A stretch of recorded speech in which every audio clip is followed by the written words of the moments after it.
Assalamualaikum warahmatullahi wabarakatuh. Alhamdulillahi rabbil alamin. Wassalatu wassalamu ala ashrafil mursalin Sayyidina wa nabiyyina Muhammad ibn Abdullah Rasulil Amin, wa ala alihi wa ashabihi wa man tabi'ahum bi ihsanin ila yaumiddin. Subhanaka la ilma lana illa ma 'allamtana innaka antal alimul hakim. Rabbi shrah li sadri wa yassir li amri wahlul 'uqdatam min lisani yafqahu qawli. Rabbi yassir wa la tu'assir. Rabbi tammim bi khair wa ba'd. Saya muliakan lagi saya kasihi Fadil Al-Ustaz Amri, Tuan Imam, ahli jawatan kuasa masjid, tidak lupa yang pertama kepada tuan pengurusi bagi masjid Permatang Janggus, para guru, para asatizah, para pimpinan masyarakat, ibu ayah, abang-abang, kakak-kakak, adik-adik, para hadirin, para santri yang dirahmati Allah dan dimuliakan Allah Subhanahu wa taala, yang tidak dapat saya sebutkan satu persatu nama-nama yang hadir tanpa mengurangkan kedudukan dan ketinggian para hadirin semua di sisi Allah Subhanahu wa taala. Kita mengucapkan setinggi syukur kepada Allah pada malam ini dapat sama-sama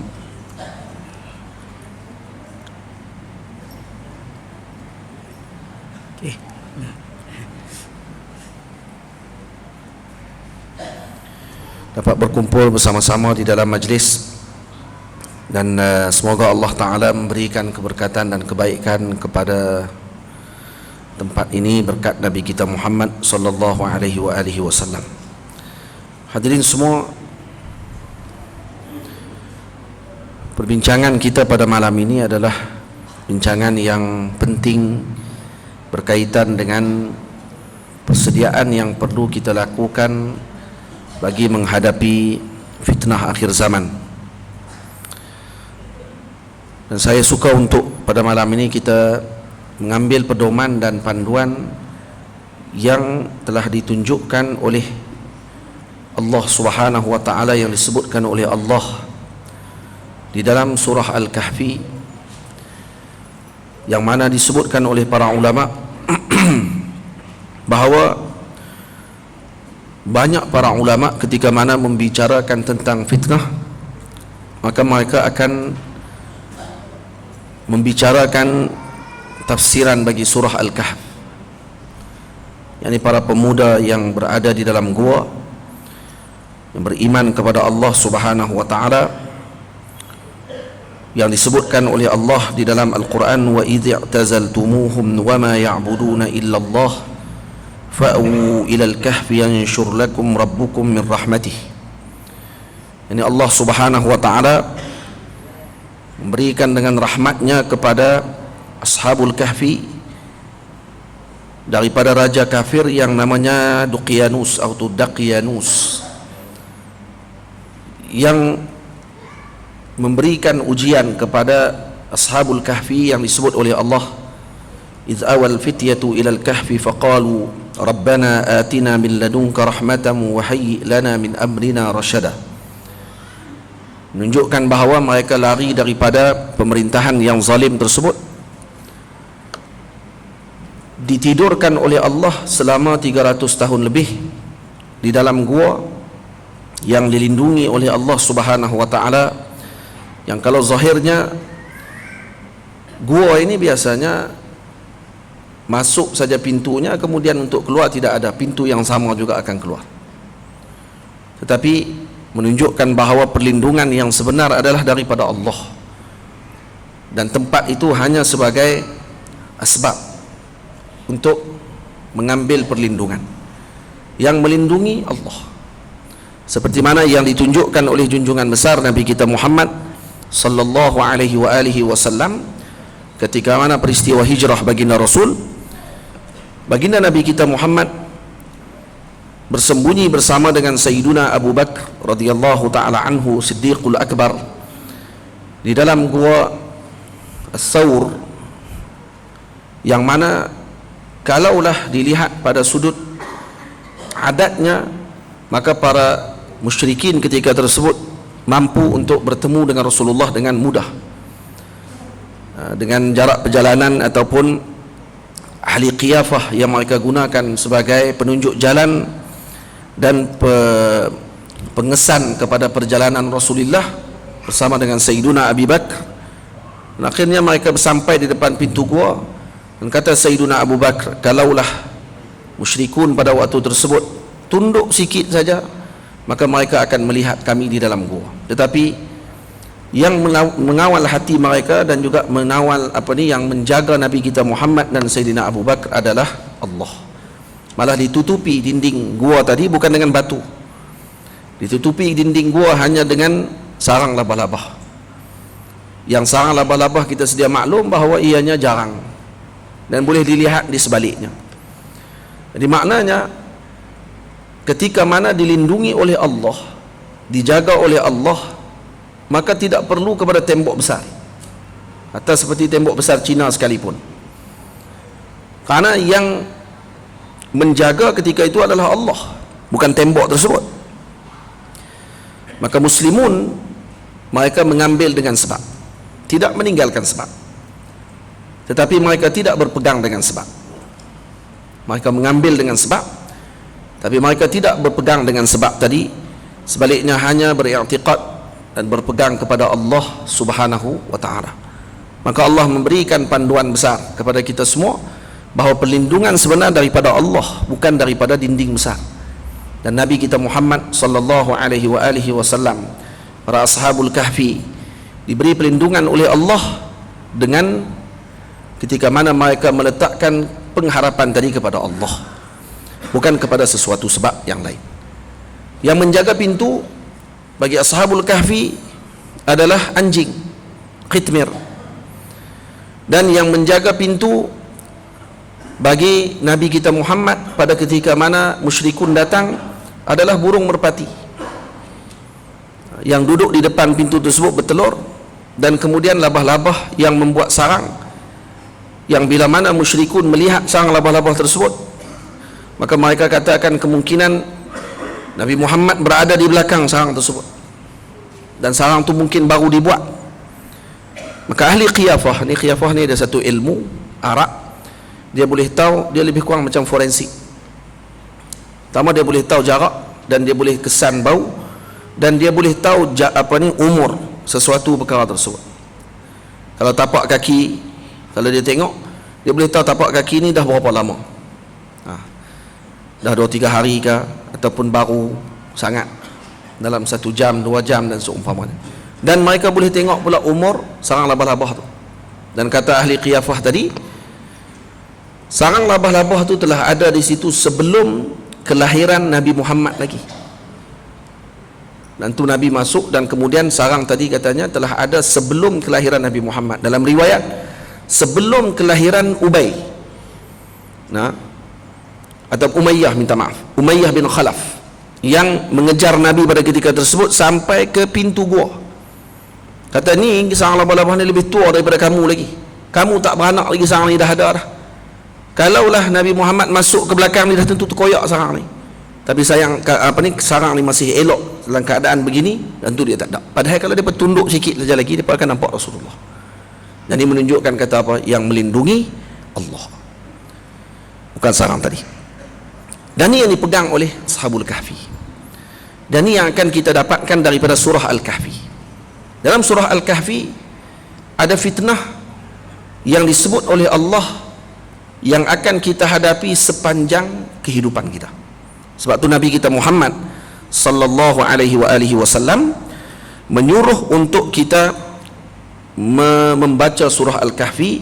Kalaupun tidak dibaca seluruhnya, dibaca awal surah Al-Kahfi dan akhir surah Al-Kahfi setiap hari Jumaat. Disuruh kita baca awal dan akhir surah Al-Kahfi, seperti hadis-hadis yang diriwayatkan berkenaan dengan fadilat surah Al-Kahfi. Nanti kita akan baca. Dan kemudian di dalam surah Al-Kahfi disenaraikan kisah-kisah ataupun beberapa fitnah. Yang pertama, fitnatud din, fitnah agama, iaitu Ashabul Kahfi adalah contoh kepada ujian yang diberikan. Fitnah, apa makna fitnah? Fitnah maknanya adalah ujian. Fitnah maknanya adalah ujian, ataupun dengan makna bala. Karena dalam Al-Quran Allah Subhanahu wa ta'ala menyebutkan berkenaan dengan fitnah ni beberapa tempat. Al-fitnah tu asal dalam lughah dengan makna ibtila wal imtihan, atau ujian yang Allah timpakan, ataupun apa saja bentuk ujian. Dalam bahasa Arab, fitnah dengan makna tersebut.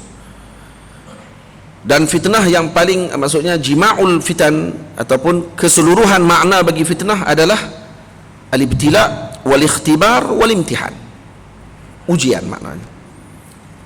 Dan asalnya diambil daripada perkataan fatantul fiddata waz zahaba, ai idza adzabtuhuma bin nar. Jadi perkataan fitnah ni diambil daripada bahasa Arab, daripada fatantu al fiddata waz zahaba, iaitu apa dia makna dia?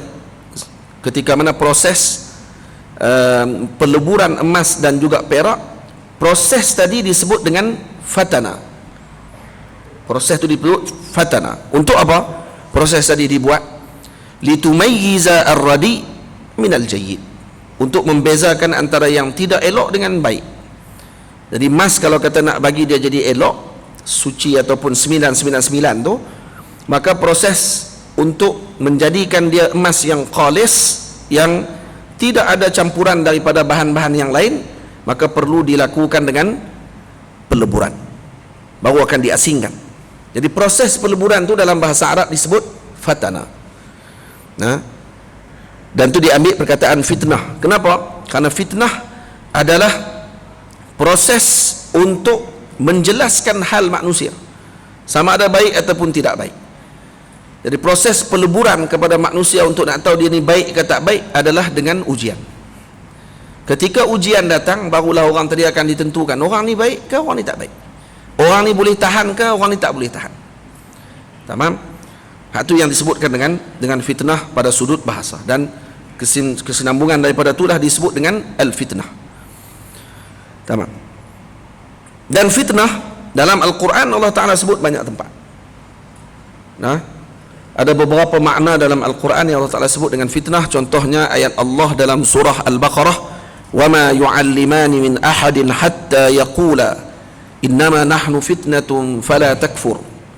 Ini surah Al-Baqarah cerita berkenaan dengan Harut dan Marut, yang khilaf di kalangan ulama. Sebagian kata mereka berdua malaikat turun untuk menguji manusia dengan sihir, ajarkan sihir. Dan kemudian sebahagian kata mereka adalah dua orang soleh yang seakan-akan malaikat, yang turun untuk mengajarkan sihir, dan mereka menyebutkan nahnu fitnatun fala takfur. Jadi kami ini sebagai ujian. Fitnah di situ dengan makna al-ibtila atau ikhtibar, ujian yang Allah Ta'ala beri kepada umat. Dan kenapa sihir diajar pada waktu tersebut? Untuk membezakan dengan mukjizat. Jadi kalau orang tengok mukjizat, orang tahu ini mukjizat daripada para nabi, dan ini karamah daripada para wali, dan ini sihir daripada para penyihir. Faham? Itu tujuan kenapa sihir ini ada dalam dunia. Itu satu maksud fitnah, ibtila ataupun ujian. Satu lagi dengan makna bala. Tadi diberi ujian, ini makna bala itu sendiri. Yaitu innama nahnu fitnatun fala takfur, tu balak tadi, minta maaf. Dan ada juga dengan makna asyiddah, susah, keras. Contoh dalam Al-Quran Allah Ta'ala sebut wattaqu fitnatan la tusibanna alladhina zalamu minkum qassah wa'lamu anna Allaha syadidul iqab. Jadi dengan makna wattaqu fitnatan la tusibanna alladhina zalamu, ay nabtalikum bisyiddati warraqa. Yani Allah Ta'ala uji kamu dengan fitnah, dengan makna apa? Dengan makna asyiddah, dengan makna kekerasan, ataupun dengan perkara yang susah. Allah uji kamu dengan susah dan senang. Allah uji kamu dengan sihah was saqam, sihat dan juga tak sihat, al-ghina wal faqr, kaya dengan miskin, fakir, halal dengan haram, tu ujian. Itu disebut innama nahnu fitnatun wattaqu fitnatan. Iaitu dengan makna orang panggil apa, jaga-jaga kamu daripada fitnah, iaitu dengan makna daripada al-syiddah. Dan Allah akan menguji kamu dengan apa yang kamu sukai, dengan apa yang kamu tidak sukai. Maksudnya perkara yang sukar. Sukar ni maksudnya perkara yang ada dua pilihan, yang sukar untuk kita meletakkan pilihan. Fitnah juga ada dengan makna syirik. Contoh dalam Quran Allah Ta'ala sebut dalam surah Baqarah ayat 191, wal fitnatu asyaddu minal qatl. Wal fitnatu asyaddu minal qatl, kata sebahagian mufassirin seperti yang disebutkan oleh Al-Imam Abu Hatim Ar-Razi rahimahullah, mengatakan bahawa al-fitnah di situ dengan makna asyirk. Asyirku asyaddu minal qatl. Syirik itu lebih berat daripada membunuh. Dan ada juga fitnah dengan makna al-idlal wal ighwa, iaitu dengan makna menyesatkan. Fa ammal ladzina fi qulubihim zayghun fayattabi'una ma tashabaha minhu ibtigha'al fitnati. Jadi orang-orang yang dalam hatinya ada penyakit, dalam surah Ali Imran, maka mereka akan mengikuti ayat-ayat yang tashabaha bihi, yang berlaku tashabaha minhu ibtigha'al fitnah. Ibtigha'al fitnah maksudnya apa? Dengan tujuan mereka suka sebutkan ayat-ayat mutasyabihat, ayat-ayat yang maknanya samar pada orang-orang yang tidak mengetahui maknanya, melainkan orang-orang yang diberi ilmu oleh Allah Subhanahu wa taala. Dan sebahagian para salaf mengatakan yang tahu ilmunya hanya Allah. Tamam? Iaitu fitnah tadi disebut apa? Ibtigha' al-fitnah ay ibtigha' al-ighwa. Maksudnya menginginkan kesesatan kepada umat Nabi Muhammad sallallahu alaihi wasallam. Tamam? Syarimi. Baik.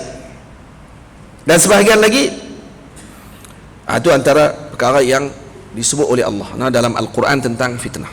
Jadi kenapa saya sebut macam tu, ni dipanggil, kalau dalam ilmu tafsir disebut dengan pengetahuan kita terhadap kalimah dalam Al-Quran, untuk kita bezakan terlebih dahulu dengan makna. Tidak kita pita semua sama aja makna, tak. Bahasa Arab ni luah, dan Al-Quran Allah telah sebutkan perkataan fitnah dalam beberapa tempat dan maknanya berbeza-beza. Jadi dalam Al-Quran bila Allah Ta'ala sebut kepada golongan Ashabul Kahfi, dan juga dalam surah Al-Kahfi sendiri, bahawa surah ini terkandung dalamnya fitan. Fitan di sini apa dia? Fitnah, ujian. Sebab tu kalau kita sebut dalam doa kita, Allah jauhkan kami daripada fitnah kubur. Fitnah kubur apa maknanya? Ujian dalam kubur. Ini soal yang boleh menyebabkan kita tidak boleh menjawab. Itu ujian. Dan itu ujian yang Allah Ta'ala akan bagi, dan kita minta moga Allah lindung kita daripada ujian tersebut. Amin ya rabbal alamin. Ada 4 fitnah secara ringkas saya sebut pada malam ni. 4 fitnah yang utama dalam surah Al-Kahfi. Pertama, fitnatuddin. Jadi kita sebutlah fitnah agama, iaitu ingin menyelamatkan diri daripada berlaku ujian pada agama mereka. Lalu berlaku seperti Ashabul Kahfi dilakukan. Ada 7 orang para pemuda yang beriman kepada Allah Subhanahu wa taala, yang nama mereka berlaku khilaf di kalangan ulama. Nama mereka pun nama orang terdahulu lah. Dan nak baca nama mereka, tak nak tengok. Kalau nak buah nama anak dia kan, orang Zambala kan dia suka buah nama yang nampak lain sikit pada orang. Nama apa lah, mana tahu. Ini nama-nama Ashabul Kahfi. Raja dia nama Daqyanus ataupun Duqyanus. Dan dia punya apa ni, 7 orang tadi. Yang pertama namanya Maksalmina. Namanya Maksalmina. Yang kedua, itu yang paling besar sekali. Dia yang bercakap dengan Raja Duqyanus dengan berani. Dan mereka ni adalah anak-anak muda yang merupakan anak kepada para wazir, pemimpin-pemimpin pada waktu tersebut. Sebahagian mengatakan bahawa sebahagian di kalangan mereka adalah menteri, seperti Maksalmina sendiri. Yang kedua namanya, saya nak baca pun teruk ni, Muhsimilin. Muhsimilininya, nama dia itu. Ada kata maksal mina tamliqa, ada namanya yamliqa, nah, ada namanya martunis.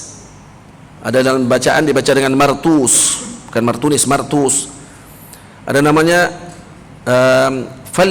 falyatatyunis, ada namanya kashtush, kashutush, ada birunus, dinumus, dan yatunus, qalus. Itu nama-nama apa?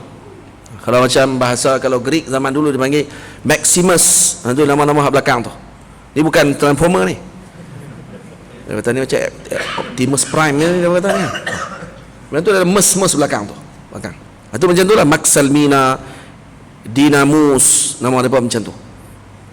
Dan nama-nama mereka ni kalau disebut, maka turun rahmat Allah Subhanahu Wa Taala. Berlaku khilaf banyak nama-nama mereka dan ditulis. Nah, kalau kata apa ni, orang tua-tua kita dulu, rumah-rumah mereka yang kayu biasanya akan ditulis nama Ashabul Kahfi di rumah tersebut agar mengelakkan daripada dimakan anak-anak. Syirik, tak syirik lah.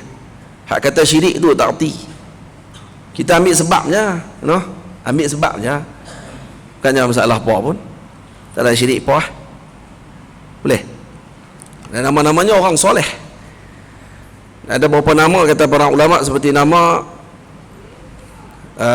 Zuhad Sab'ah, 7 orang yang zuhud. Yang dalam dunia yang zuhud, ada syairnya, kalau ditulis nama tersebut dalam rumah, insya-Allah tidak masuk hasyarat, semut ataupun anak-anak dan seumpamanya tidak akan masuk. Dan ini perlu dilakukan dengan keyakinan.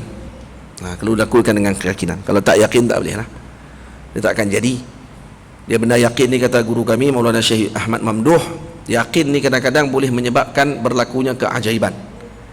Ada seorang petani, anaknya lumpuh. Satu hari lalu satu kumpulan perompak di kampung tersebut untuk pergi merompak lah.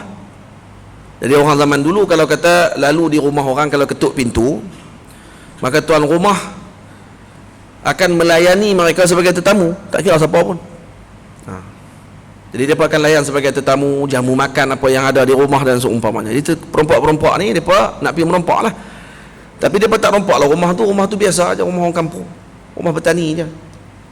Jadi dia pun pergi ketuk, ketua perompak ketuk pintu, tuan rumah pun buka pintu, ahlan wa sahlan, sonok tuan rumah, apa ni, tetamu datang ke rumah, lalu dijamu makan. Jamu makan siapa? Jamu makan perompak. Ni yang perompak ni nyamun 40 tarbus ni. Jadi bila duduk sekali makan semua, dah siap dah makan, maka mereka pun minta izin nak keluar daripada rumah. Nak pergi mana? Nak pergi merompak, tapi tak abak lah kat tuan rumah. Dia takut pula. Jadi elok mereka nak keluar, tuan rumah pun ucap terima kasih banyak apa semua sekali, dah singgah di rumah saya, mereka pun pergi keluar. Selesai mereka merompak di tempat tu, mereka patah balik. Masa patah balik dah bawa barang rompakan, mereka kata kita singgah balik rumah orang tua tu, kita bagi pula kat dia sikit lah barang-barang kita dapat ni, no? Itu dia jamu kita. Nah, itu dah jamu kita makan, ini kita bagi balik lah. Nah, apa-apa yang kita kongsi lah sikit rezeki kita ni, no? Rezeki tak tu? Rezeki ya? Rezeki bukan halal aja, haram pun rezeki juga. Dalam ahli sunnah wal jamaah kita Asy'ariyah, rezeki bukan hanya terhad pada yang halal sahaja, rezeki juga termasuk yang haram. Maksudnya yang dimanfaatkan, hatta yang haram sekalipun tu rezeki. Tapi rezeki haram, rezeki yang haram. Tamam. Jadi dia pun berhenti, tuan rumah bagi salam, apa ni, ketua perompak bagi salam, tuan rumah buka saja, peluk tu ketua perompak. Kejut ketua perompak tadi. Dia kata, kenapa ni? Dia kata, memang benarlah kamu semua ni adalah wali-wali Allah Ta'ala. Wali baru balik apa ni pun jadi jam. Jadi dia kata, kenapa kata macam tu? Dia kata, tadi semalam masa kamu berhenti di rumah saya, saya ni ada anak perempuan seorang yang lumpuh. Anak perempuan saya lumpuh. Jadi bila kamu datang ke rumah saya melihat wajah-wajah kamu ni wajah orang-orang yang baik-baik. Baik-baik, no? Jadi perempuan kadang-kadang jangan disangka. Jadi bila kamu keluar daripada rumah saya, angkat tangan doa, ya Allah, berkat orang-orang soleh yang makan tadi, ya Allah, sembuhkan anak saya, dan Allah sembuhkan seketika tu juga anak saya boleh berjalan. Maka saya telah sebut kata nanti kalau mereka pulang balik ni, saya mesti nak kena jamu makan, dan saya nak kena ucap terima kasih sungguh-sungguh kepada mereka wali-wali ni. Wali-wali, nah. Ajaib.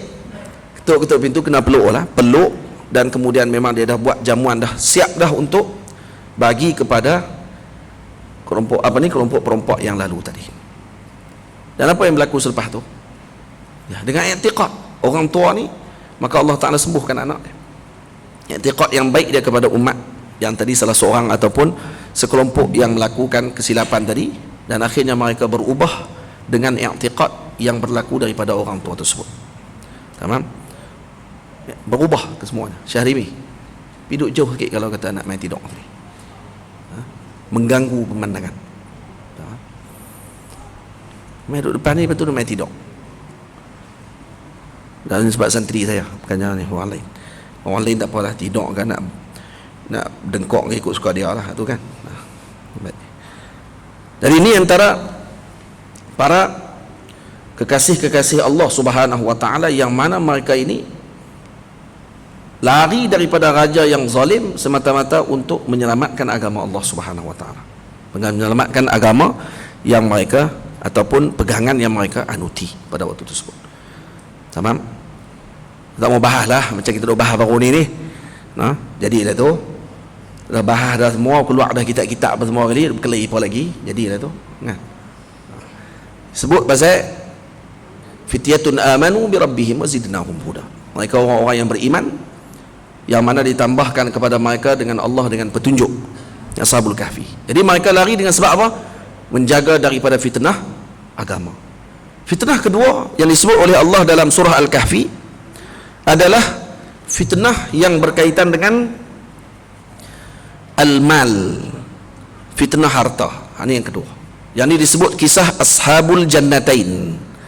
Ashabu al-Jannatain, iaitu ada seorang lelaki yang mempunyai dua kebun yang ditanam di dalam kebun tersebut anggur dan juga kurma. Anggur di tengah, kurma di keliling. Kebun dia luar biasa keindahannya. Tapi akhirnya dia sombong. Dia sombong dengan saudaranya yang muslim, yang mukmin, yang beriman kepada Allah, dan dia berbangga mengatakan bahawa rezeki dan nikmat tadi semua daripada diri dia sendiri, bukan daripada Allah. Ini si kafir ini yang menyebutkan demikian, maka Allah mengujinya dengan harta. Jadi ini fitnah kedua yang ada dalam umat, dan ini berlaku sampai sekarang. Yang ketiga, fitnatul ilm, fitnah ilmu, ujian ilmu yang Allah Ta'ala bagi. Dan ini berlaku dalam kisah Sayyiduna Khadir alaihi salam, Nabi Khidir dengan Nabi Allah Musa alaihi salam. Dan ini antara yang paling panjang dalam surah Al-Kahfi. Lebih kurang 20 ayat menceritakan tentang kisah tersebut sahaja. Yang kisah pertemuan Nabi Allah Musa dengan kisah pertemuan Nabi Allah Khadir alaihi salam. Tamam? Fitnatul ilm ataupun ujian ilmu. Dan fitnah yang keempat, ujian keempat, fitnatul mulk, fitnah kerajaan dan kepimpinan. Ujian kerajaan dan kepimpinan, yang mana Allah Ta'ala beri contoh yang utama dalam kisah berkaitan dengan Iskandar, Sayyiduna Iskandar Zulqarnain, yang merupakan salah seorang wali min awliyaillah, dan berlaku khilaf di kalangan ulama adakah beliau nabi ataupun tidak. Pandangan yang kuat, beliau adalah rajul saleh, orang saleh, dan beliau adalah sepupu kepada Nabi Allah Khadir alaihi salam. Cuma ketika dalam perjalanan menjelajahi dunia, Sayyiduna Iskandar Zulqarnain tidak makan atau tidak minum air ma'ul hayah, air kehidupan. Berbeza dengan Nabi Allah Khadir. Nabi Khidir atau Nabi Khadir meminum ma'ul hayah, air kehidupan, lalu beliau kekal hidup. Tamam. Lepas tu ada orang, pernah sekali saya bincang masalah ni, dan dia cukup tak setuju, kata Nabi Khidir masih hidup. Nabi Khidir masih hidup, kata dia, macam mana orang boleh hidup? Dia kata lama macam tu. Kita, dia kata, kalau 100 tahun pun dah merangkak, dikira dia. Masalah orang-orang macam ni, dia suka banding dengan dia. Tu kita heran tu. Nah, baru ni ada orang dia sebut dalam apa ni TikTok, tak silap saya, dia syarah, dia kata letak gambar-gambar Tok Guru dalam rumah dia kata ni syirik.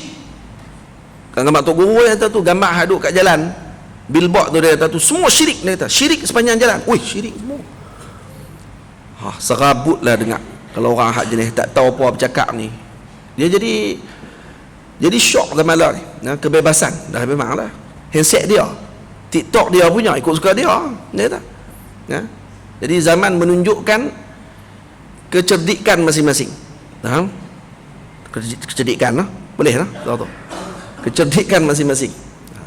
Dia orang panggil uslub perli, dia panggil uslub perli. Dalam Quran Allah Taala kata apa kepada Abu Jahal, Abu Lahab, zuq innaka antal azizul hakim. Innaka antal azizul hakim, tidak? Rasakan kamu adalah orang yang hebat. Dia lebih kurang macam inilah. Innaka anta al azizul hakim dengan makna apa? Innaka anta al-lahin, apa ni, ataupun abdul az-zalil, hamba yang sangat hina dan juga yang tidak bijaksana, bodoh. Ayat tu maksud ayat perli. Dia macam orang Kedah lah, kita kata enta hebat. Kalau jumpa orang tengok dia buat kemah apa semua, hang memang kemah. Dia tak sama dengan bagus, masya-Allah, kemah macam ni. Dia dengan orang seorang lagi pula sebut, hang memang kemah. Tak ada orang kemah lebih pada hang. Tahu dah, tu memang perli. Kalau dia ucap terima kasih, maknanya bodoh. Kalau kita kata syukran jazakumullah kerana memuji saya, itu maksudnya dia ni tak erti balaghah. Faham? Tak erti balaghah dan tak tahu orang perli pada waktu tu. Uslub perli paling kuat ni orang Kedah. Itulah. Orang kat belah Penang, Kedah lebih kurang sama dia adik-beradik. Adik-beradik kuat perli orang panggil. Sembang orang kena perhati bagi elok ni, perli kan sungguh ni. Kalau duk puji melajak-lajak kena tengok balik mata dia. Kita tengah sambil duk puji kita ni. Dia tadi Ustaz Syarah sedap noh, lepas tu tengok kawan dia. Tu kalau jenis ni jangan duk sembang panjang. Kita buat tak tahu buat tak layan. Kenapa? Kalau kita ada pilihan, kita pun sama naik bodoh. Baik. Dia sebut macam tu, dia kata tok billboard, dia kata ni gambar-gambar ni semua ni adalah syirik, kata dia. Sebut syirik macam tu. Dia kata, tuan-tuan bayangkan, kalau tuan-tuan ambil gambar saya, letaklah rumah tuan-tuan. Lah siapa nak ambil gambar hang? Saya dengar-dengar tu dia tutup tu. Siapa nak ambil gambar dia yang dia duk pergi buat contoh tauladan tu? Dia suruh ambil gambar dia. Ya Allah, ya Tuhanku. Ini masalah. Dia seorang ni bincang dengan saya, dia kata Nabi Khidir umur sampai Allah hidup. Macam mana boleh hidup sampai Allah, dia kata. Orang kalau hidup 100 tahun pun, kita kalau hidup, kita tu jam tu. Saya kata dia ni tak boleh bincang. Tak apa, saya bincang juga. Dia kata kita boleh 100 tahun pun kata merangkak, dia kata. Tu saya tanya kat dia. Tanya kat abang lah. Iblis ni baik ke jahat? Tanya. Kata Iblis jahat, makhluk paling jahat lah. Baik. Iblis hidup dah lah. Tanya. Duk ada ilah? Kata ada. Lah duk ada. Takkan tak ada apa? Ada. Berapa juta umur dah? Kata panjang. Boleh pula dah. Iblis makhluk paling jahat, boleh hidup sampai lah. Tiba-tiba salah seorang daripada hamba Allah yang saleh, wali Allah Ta'ala atau Nabi Allah Ta'ala seperti Nabi Khidir, jadi mustahil untuk hidup pada zaman Allah. Tak ajaib ke? Tadi abang kata yang paling jahat boleh hidup sampai Allah. Tiba-tiba makhluk yang paling baik, lebih baik daripada Iblis, bukan paling baik, Nabi kita Muhammad SAW, Sayyidina Khadir, Nabi Allah Ta'ala, tiba-tiba tak boleh pula hidup sampai satu itu, takut jadi macam abang, satu itu merangkak macam tu. Dia kata, saya tak pernah tengok ni jawapan macam ni. Dah campur dengan puak tu ya. Campur dengan puak tu saja, sembang satu sudut je lah. Bercampur ramai sikit orang, bagi reti sikit. Sembang ni, saya sembang di mana ni cerita tu, tapi saya tak sebut lah macam tu. Tu saya tambah itu di belakang tu sebutlah hati, sambil-sambil duk marah-marah sambil sebutlah hati, tapi sembut elok lah. Tu di mana saya sebut tu? Saya sebut waktu tu di Spain. Kemah tak? Waktu di Spanyol, waktu tu dalam perjalanan, mereka bawa saya ziarah ke Spanyol untuk baca kitab dalam perjalanan. Mereka bawa saya ziarah ke Spanyol selama 2 minggu. Waktu saya di Mesir lagi waktu tu. Jadi waktu tu dalam bah, perbincangan tu berlaku dalam bah dengan tour guide kami, hak tukang bawa tu, dia pun nak pergi ceramah juga, tu tak tahan tu. Tak payahlah ceramah, kalau kata dah tak tahu, dia pergi ceramah juga, dia pergi komen pula yang seronoknya, duk cerita pasal sejarah Spanyol, tiba-tiba masuk Nabi Khidir, tu tak tahan tu. Mengikut mana ni dia punya anak pulunnya.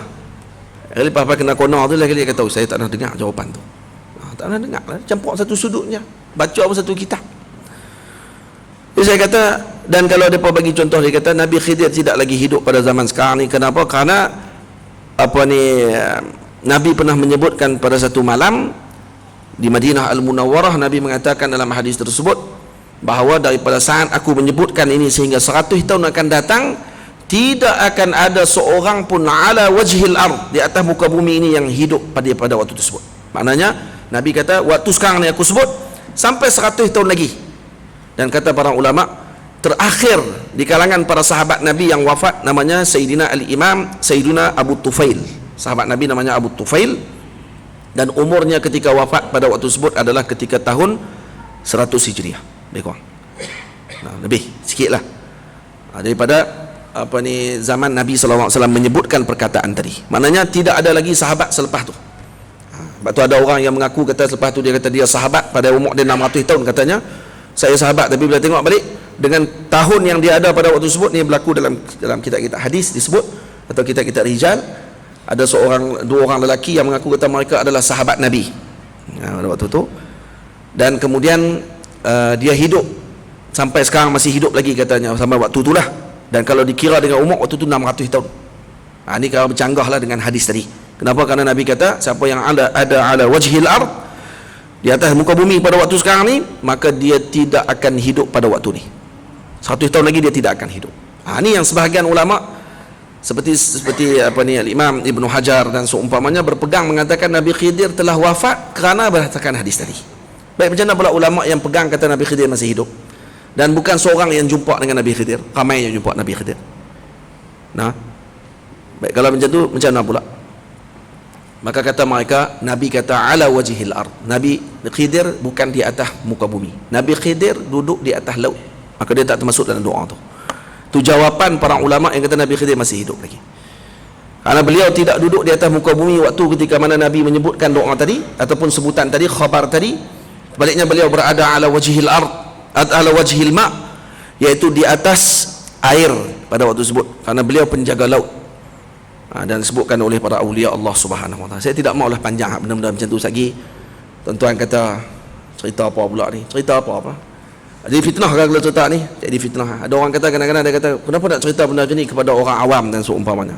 Dia kata takut jadi fitnah, tak jadi fitnah. Dia fitnah kepada orang awam, dah macam mana nak abang kata kita ni? Takkan kita tak boleh tahu kok benda tu. Dan benda tu tidak bercanggah pun dengan syariat dan tidak bercanggah pun dengan akidah, tak ada masalah apa-apa. Kena dengan umur panjang tak umur panjang ni masalah apa? Masalah ilmu. Kan saya sebutkan tadi tu permasalahan perbahasan tentang hadis dan macam mana ulama faham hadis. Jadi kawan-kawan, kalau kita baca selepas ni, kita ada dua pandangan yang disebut oleh para ulama. Kamu nak pegang mana silakan, kamu tak ada masalah apa. Tapi kami berpegang dengan pandangan bahawa Nabi Khidir masih hidup. Yang tu. Tamam? Nabi Khidir masih hidup dan ditemui, dan mungkin untuk ditemui, tidak ada masalah. Dan disebut oleh para ulama bahawa Sayyidina Khidir setiap haji, waktu haji, maka beliau akan bersama dengan Nabi Allah Ilyas alaihi salam akan bertemu di Mauqif. Dekat dengan Arafah. Dan kemudian mereka akan menunaikan haji bersama-sama, dan kemudian mereka akan mencukur rambut satu sama lain, dan mereka akan minum air daripada tapak tangan masing-masing. Sayyidina Khidir akan suap ke mulut Sayyidina Ilyas, dan Nabi Allah Ilyas akan suap pula ke mulut Sayyidina Khidir. Tamam? Dan Nabi Ilyas juga dikata oleh para ulama masih hidup sampai sekarang. Itu disebut oleh para ulama dalam kitab bahawa ada 4 orang Nabi yang masih hidup, 2 di langit dan 2 di bumi. 2 di bumi ialah Nabi Ilyas dan Nabi Allah Khidir, dan 2 di langit iaitu Sayyidina Idris alaihi salam dan Nabi Allah Isa alaihi salam yang nanti akan turun ketika akhir zaman. Baik, peristiwa berkenaan dengan pertemuan Nabi Musa dengan Nabi Khidir disebutkan oleh Allah dalam surah Al-Kahfi 20 ayat. 20 ayat, paling panjang, paling banyak cerita. 20 ayat tadi, satu ayatnya sahaja. Ayat apa, Ustaz? Hal attabi'uka. Cara tidur tak ni tu. Kira jawab balik tu nak bagi tak kena marah lagi. Hal attabi'uka ala an tu'allimani mimma 'ullimta rusyda. Ayat tu sahaja disyarahkan oleh Al-Imam Fakhruddin Ar-Razi, dikeluarkan 12 adab yang ditunjukkan oleh Sayyidina Musa kepada Nabi Khidir. Satu ayat tu saja.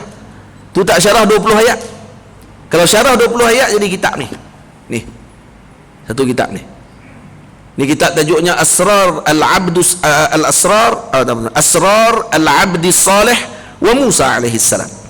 Iaitu rahsia Abdus Salih, iaitu Nabi Allah Khadir dengan Nabi Allah Musa alaihi salam. Dalam ni diceritakan sir perjalanan pertemuan Nabi Khidir dengan Nabi Musa. Saya tak cerita semua lah ni. Cerita yang berkait dengan 4 fitnah tadi dan apa yang kita nak kena buat. Ni. Dan fitnah keempat tadi fitnah apa? Fitnatul mulk. Dan saya sebut tadi bahawa Sayyidina Qadir minum ma'ul hayah tu yang jadi panjang cerita sampai ke sini ni. Sampai tadi khilaf ulama hidup tak, apa ni, masih hidup lagi ke tidak hidup lagi ke, ma'ul hayah tu di mana, terus tanya. Tak hidup pergi cari pula. Nah, orang kita kata ma'ul hayah, maksudnya kalau minum jadi immortal. Ini dah cerita apa ni, Zeus, nah? Ni. Ni cerita orang panggil apa? Clash of the Titan dia kata ni. Cerita lawan dengan apa ni, dewa-dewa Greek ni. Nah, immortal maksudnya badan tak akan mati sampai bila-bila. Dah memang ada ma'ul hayah dipanggil ma'ul hayah, air kehidupan, dan diminum oleh Sayyidina Khadir dan tidak diminum oleh Iskandar Zulkarnain. Kenapa? Karena kedua-duanya mengikut kepada apa yang telah ditakdirkan oleh Allah kepada mereka. Sayyidina Iskandar Zulkarnain memerintah timur dan barat. Azan lah? Tak bunyi? Sebenarnya lagi Sayyidina Iskandar Zulkarnain memerintah timur dan barat, dan beliau berjelajah ke timur dan barat, melihat alam dan juga melihat apa yang telah Allah Ta'ala jadikan. Dan beliau ada pelbagai rahsia dan juga asrar yang disimpan oleh beliau. Dan sebagian ulama mengatakan bahawa memang dipanggil Zulkarnain kerana mempunyai 2 tanduk. Katanya yang menguasai 2 tanduk, iaitu tanduk timur dan tanduk barat, maka dia disebut Zulkarnain. Sebahagian ulama kata lahu qarnan, memang dia ada 2 tanduk. Dia orang yang ada tanduk, macam tu tanduk dia. Allahu a'lam. Dan dia hamba yang soleh, hamba Allah yang soleh. Sebagian mengatakan beliau adalah nabiyun min anbiya'illahi subhanahu wa ta'ala, nabi daripada nabi-nabi Allah. Maka kalau dia nabi, maka tidak ada tanduk lah. Orang yang segak dan juga orang yang luar biasa keilmuan beliau. InsyaAllah kita akan sambung setelah azan nanti, insyaAllah.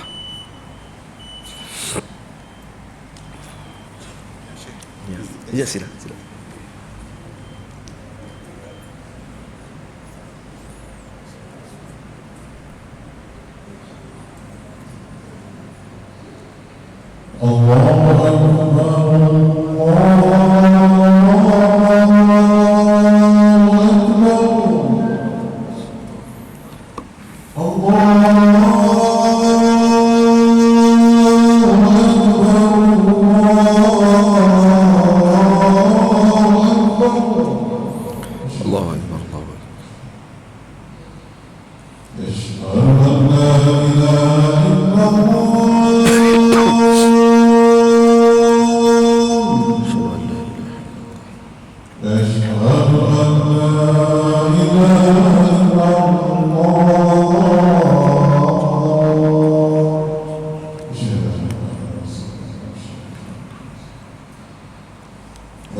هذه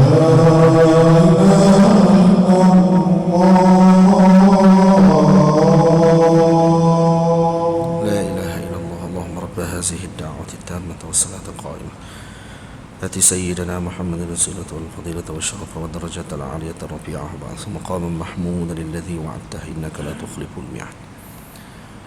Para hadirin yang dirahmati Allah Subhanahu wa taala sekalian, jadi ada 4 fitnah yang telah kita sebutkan yang akan kita hadapi sepanjang kehidupan kita. Nah, fitnatul din, fitnatul mal, fitnatul ilm, dan fitnatul al-mulk. Dan keempat ini memerlukan kepada syarahan yang panjang untuk kita selesaikan satu persatu. Maka saya simpulkan, para hadirin yang dirahmati Allah, keempat-empat ini disebut oleh Nabi kita Muhammad sallallahu alaihi wasallam, rangkumannya suruhan daripada Rasulullah untuk kita membaca surah Al-Kahfi. Dan disebut oleh Nabi kita Muhammad sallallahu alaihi wasallam dalam dalam hadis yang diriwayatkan oleh Sayyidina Abi Darda, man hafidha 10 ayatin min awwali suratil kahfi, wa fi riwayati Muslim min akhiril kahfi asama atau usima min fitnatid dajjal. Usima min fitnatid dajjal. Sesiapa yang menghafal 10 ayat yang pertama daripada surah Al-Kahfi, dalam riwayat Sahih Muslim, daripada akhir surah Al-Kahfi, yakni 10 ayat terakhir, usima min fitnatid dajjal, maka dia akan terjaga daripada fitnah dajjal. Fitnah dajjal adalah rangkuman kepada fitnah yang telah kita sebutkan tadi. Kesemua perkara tadi datang. Fitnah tentang agama, fitnah tentang ilm, fitnah tentang harta, dan fitnah tentang kepimpinan. Dan ini Nabi rangkumkan dalam suruhan untuk kita buat apa? Untuk kita beramal. Yang ini persediaan pertama yang kita kena lakukan. Ashabul Kahfi, pertama, mereka bersifat mengelakkan daripada fitnah, menjauhkan diri daripada fitnah tersebut pada ketika itu, dengan cara mereka menyembunyikan diri mereka di dalam gua dan kemudian ditidurkan selama 300 tahun lebih. Hadirin semua, simbol daripada apa yang telah ditunjukkan oleh Allah tentang peristiwa Ashabul Kahfi. Begitu juga anak-anak muda pada zaman ini perlu untuk membenamkan diri mereka dalam tanah kerendahan dan menutup telinga mereka daripada fitnah yang berlaku pada ketika ini, menyibukkan diri mereka dengan mencari teman-teman yang boleh membawa mereka kepada Allah, dan kemudian menyibukkan diri mereka dan melazimi diri mereka di dalam Al-Kahf, yaitu dalam gua yang ada pada akhir zaman ini, yaitu gua-gua tempat berkumpulnya orang-orang yang soleh, seperti masjid-masjid Allah Subhanahu wa taala, seperti tempat-tempat pengajian di pondok dan seumpamanya, bagi melengkapkan diri mereka dengan ilmu. Dan tidur tadi adalah sebagai simbol kepada diabaikan mereka daripada fitnah pada ketika tersebut, dan mereka tidak terlibat dengan fitnah tersebut pada ketika itu. Faham? Dan ketujuh-tujuh mereka diberikan oleh Allah dengan kemuliaan. Karena apa? Karena mereka mengelakkan diri daripada fitnah. Anak-anak muda zaman ini, bila mana Allah Ta'ala sebut innahum fityatun amanu bi rabbihim wa zidnahum huda, kalaulah pemuda pada zaman tadi disebut begitu, zaman sekarang tidak hanya tumpu kepada pemuda, semua kelompok maknanya. Orang yang beriman, mereka hendaklah berada di dalam kahf, tempat untuk mereka berlindung bersama dengan teman-teman yang baik. Karena al-mar'u ala dini khalilih, seseorang bersama dengan agama temannya. Kenapa perlu pilih teman yang baik? Karena al-attiba'u, kata ulama, sarraqah, karena tabiat itu mencuri. Kita kalau kawan dengan orang yang sembang pasal duit saja sepanjang hari, memang kita pun akan sembang bak duit. Nah, trade nu jatuh tak jatuh apa semua kali, memang hak suruh sembang dia hari-hari. Bahada duduk dengan kelompok yang sembang benda yang macam tu. Tapi kalau kata disibukkan dirinya dengan perkara-perkara, bukan kita kata tu pun termasuk daripada dunia, tak. Kita kata benda yang melalaikan daripada Allah termasuk daripada dunia. Baik kalau kata dia trade dan seumpamanya, tapi kerana Allah Subhanahu wa taala untuk jadi bagi bantu kepada orang muslim dan seumpamanya yang memerlukan, ada akhirah. Tu termasuk akhirat. Ya, jangan salah faham dengan apa yang saya sebut. Jadi makna kita sebut tadi ni, iaitu perkara yang melalaikan daripada Allah, hadza minad dunia. Benda yang melalaikan daripada Allah, maka itu dipanggil dunia. Yang tidak melalaikan kita kepada Allah Subhanahu wa taala dan tujuannya kerana Allah, maka surahnya walaupun dunia, gambarannya dunia, tapi hakikatnya akhirat. Faham? Itu yang kita maksudkan. Maka pilih teman-teman yang baik seperti Ashabul Kahfi. Dalam sebahagian riwayat mengatakan bahawa mereka bukanlah teman yang baik sesama mereka. Mereka bertemu secara tidak sengaja dalam perjalanan dengan niat yang sama, dengan tujuan yang satu. Dan akhirnya anjing Khitmir pun turut serta bersama dengan mereka dalam perjalanan, hanya semata-mata ingin menumpang perjalanan tersebut dan menjaga apa yang telah ditakdirkan oleh Allah kepada mereka. Sebagian ulama mengatakan Khitmir ketika mana berada tidur bersama dengan Ashabul Kahfi di depan gua, dia pun tidur juga. Tetapi digambarkan orang yang nak pergi ke gua Ashabul Kahfi tak akan mampu pergi. Yang pertama, kata mereka gua tadi dalam hutan ataupun di atas bukit. Kalau kata sekarang ni, kalau kita pergi ke Jordan ataupun di sebagian tempat, guanya atas bukit. Dan katanya tempat tadi menakutkan. Dan pada ketika itu ditumbuhi dengan pokok-pokok yang sukar untuk orang sampai ke dalam tempat tersebut. Jadi ada pokok duri dan seumpamanya. Dan katanya Khitmir digambarkan pada waktu tersebut, kalau orang pergi tengok, seakan-akan dia adalah seekor singa yang sedang tidur, bukan anjing. Dia sebagai singa yang sedang tidur pada waktu itu. Ini yang berlaku, kisah saya pernah baca ni di dalam kitab Hayat Hayawan Kubra yang ditulis oleh Al-Imam Kamaluddin Ad-Damiri rahimahullah Asy-Syafi'i, yang menceritakan tentang anjing Ashabul Kahfi secara khusus. Dalam tu, dalam bab kalb, dalam bab anjing, dalam tu dicerita bab anjing Ashabul Kahfi. Ceritanya bila mana kami dalam kelas Maulana Syekh Jamal Faruq, guru saya, waktu mengaji akidah di Masjid Taqwa, di Syekh Jamal pernah cerita tentang amanahnya para ulama dalam menjawab ilmu dan jawab soalan dan seumpamanya. Maka ditanya kepada seorang Syekhul Azhar pada waktu tersebut, seorang lelaki mai tanya kat Syekhul Azhar waktu tu, dia sedang nak keluar daripada Masjid Azhar. Dia kata, wahai imam, tadi dibicara berkenaan dengan Ashabul Kahfi yang kamu syarahkan tadi. Kemudian cerita bab anjing Ashabul Kahfi. Anjing Ashabul Kahfi ni dia warna apa? Tanya tu. Duk ingatkan nak tanya apa? Tanya warna apa? Jam. Tanya pula kepada Syekhul Azhar. Syekhul Azhar ni ketua ulama Azhar waktu tu. Syekh ni kata apa? Saya pun tak perasan. Dalam kitab sebut warna apa?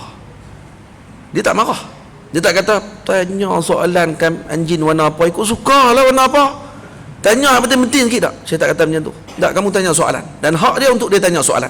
Lepas tu kata ulama, as-sa'il qawi. Orang yang bertanya ni dia lebih kuat sebenarnya daripada yang ditanya. Sebab tu kalau kata di Mesir, guru-guru ketika mengajak, ketika dia dah habis mengajak kitab dan seumpamanya, dia akan suruh sebut kepada murid-murid, dia kata apa? Ajizni. Ajizni maksudnya lemahkan saya. Lemahkan saya dengan maksud apa? Tanya soalan. Kenapa? Karena yang bertanya fi janibil qawi, dan juga yang ditanya al-mas'ul fi janibid dha'f, di tempat yang orang yang lemah. Kenapa? Karena dia mungkin tak boleh jawab soalan tadi. Lepas tu dia akan sebut dengan ajiz ni. Dia panggil ta'jiz, uslub ta'jiz. Ta'jiz maksudnya untuk melemahkan sampai ditanya soalan sampai tak boleh jawab. Itu macam itulah. Tapi Masyaikh kalau dia sebut macam tu, maknanya dia sangat yakin dengan ilmu dia. Tanya, nak tanya apa? Tu dia. Dia kemah tu tu. InsyaAllah dia boleh jawab. Jadi bila dia balik ke rumah, dia duduk di maktabah dia, di library dia, dia duduk buka kitab. Anak dia main tanya. Anak dia kebetulan pada waktu tu nak ambil periksa syahadah alimiyah. Syahadah alimiyah ni syahadah paling tinggi di Azhar waktu tu. Jadi kalau dapat tu syahadah tu, di Azhar dia ada beberapa syahadah untuk nak mengajar dalam Masjid Azhar ni. Dulu-dulu. Nah. Depa akan mengaji contohnya di Azhar 8 tahun, 9 tahun, 10 tahun mengaji di Azhar. Kemudian kalau dia dah yakin kata dia nak mengajar, dia akan pergi jumpa dengan lajnah. Lajnah ni maksud dia tempat untuk pengurusan masuk ke Azhar pada waktu itu. Masih zaman mengaji di masjid. Ni zaman dulu ni. Ni saya cerita ni nak bagi buaya semua tahu macam mana ulama dulu mengaji. Ini dicerita oleh siapa ni? Dicerita oleh Syekh Mubarak Ali Bashar dalam kitabnya Khutat Taufiqiyah. Semua ada dalam kitab semua. Nah. Ada baru ni ada seorang Pak Long ni, dia tulis, dia kata, saya ni saya suka dengan ustaz-ustaz yang tidak terkenal, kata dia. Kenapa? Karena mereka selalu menyebutkan Al-Quran dan hadis, bukan daripada kitab itu dan kitab ini. Pada otak dia. Bodohnya, ya Allah ya Rabbi ya Karim. Tak apalah, ikut suka dia lah kata. Dia nak abang sebenarnya, saya suka ikut Wahabi, itu yang nak abang. Abang lah tu jelas-jelas. Suka ustaz tak terkenal lah apalah. Saya tidak melihat kepada bilangan yang ramai dalam kelas. Yang saya pentingkan adalah Al-Quran dan hadis yang dia baca. Senang je Quran dia baca, hadis dia baca. Dia baca Quran hadis, lepas tu dia kata yang ni bid'ah. Oi, tu wih, ilmu gila. Yang kita tadi buat keluar dengan pandangan tu, pandangan ni dalam kitab tu, dalam kitab ni, dia kata tak syok nah, sebab bukan daripada Al-Quran dan hadis. Dia tak kena sebut lebih sikit, sebab mereka lebih sak daripada orang-orang Arab sendiri pun. Arab pun tak sebutnya, dia sebut macam tu. Dia buat teruk dia panggil. Nah, dalam hadis ini tu ini terabuk habis semua ni. Habis semua. Tak apa. Kemudian anak murid dia ni, ni syahadah alimiah zaman dulu kalau nak ambil di Azhar, dia kena pergi ke lajnah, dan dia abang kata saya nak ambil syahadah alimiah. Nah, syahadah alimiah ni untuk jadi peringkat yang tertinggi. Zaman lah ni syahadah alimiah dia bukan doktor lah, doktor. Tapi zaman tu tak, bukan doktor macam zaman lah ni. Bukan pergi buat tesis, lepas tu cedok sikit ambil daripada semua. Tak senang jugalah tu, kita tak kata lah. Lagi dia marah pula, dia kata amboi kata doktor. Dia bukan ambil pun. Kita kata kita pun faham, tahu bukannya senang, tapi hakikatnya tesis dia akan buat apa? Dia akan semakin kecilkan skop, betul. Walaupun bacaan banyak, tapi dia akan kecilkan skop. Beza dengan syahadah alimiah zaman dulu. Syahadah alimiah zaman dulu dia kena kuasai 13 bidang ilmu. Nahwu, saraf, balaghah, badi', bayan, ma'ni, tu 3 dah. Kemudian dengan tafsir, hadis, mantik, usul fiqh, ilmu wada', lagi ilmu apa ni, mustalah hadis, ilmu ulumul Quran, dan apa ni, pelbagai lagi 12 bidang ilmu atau 13 bidang ilmu. Kemudian dia akan bagi tahu, kata saya nak ambil syahadah tadi, dan dalam masa seminggu mereka akan duduk di rumah Syekhul Azhar waktu tu untuk murajaah balik semua yang telah mereka belajar selama 8 tahun tu. Akan buka balik kitab-kitab pada mereka mengaji selama seminggu ataupun 2 minggu di rumah Syekhul Azhar, di maktabah Syekhul Azhar, di library Syekhul Azhar. Kemudian setelah 2 minggu maka akan dibuat ujian setiap pengajian tersebut ilmu tu. Nahwu hari pertama contohnya, maka yang duduk di depan dia, siapa dia akan duduk di kerusi mengajar, di kursi tadris dipanggil. Dia akan duduk di kerusi itu, yang hari tu kelas semua akan tutup kunci. Jangan kunci pada apa ni, berhenti kelas.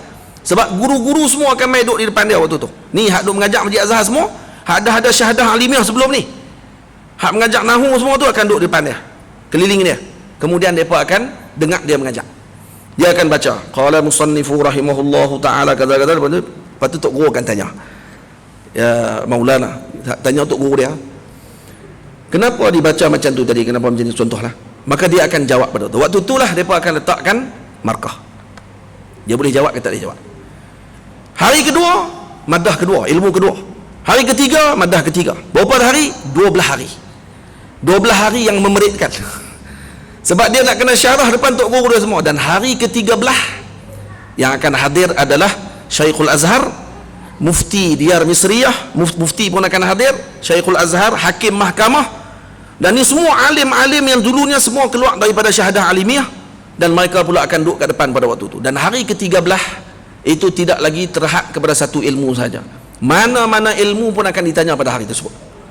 Syekh-syekh akan tebuk hari itu juga. Ni bukan tebuk Quran, tebuk ilmu yang dia mengaji sepanjang tu. Dan waktu tu mereka akan letakkan dia ni boleh mengajak ke tak boleh mengajak. Kalau dia boleh mengajak satu saja, contohnya dia kata dia boleh mengajak nahwu, tapi dalam mantik dia agak sedikit lemah, mantik tak boleh mengajak. Dia ni boleh mengajak dalam ilmu fiqh, tetapi dalam ilmu tafsir dia agak kurang sikit, tak boleh mengajak tafsir. Dia ni boleh mengajak dalam mantik, tapi dalam ilmu fiqh dia lemah, hanya boleh mengajak mantik. Contoh macam tu, dia akan keluar sijil macam tu. Dia akan ada sijil A, B, C, bukan tauliah ni.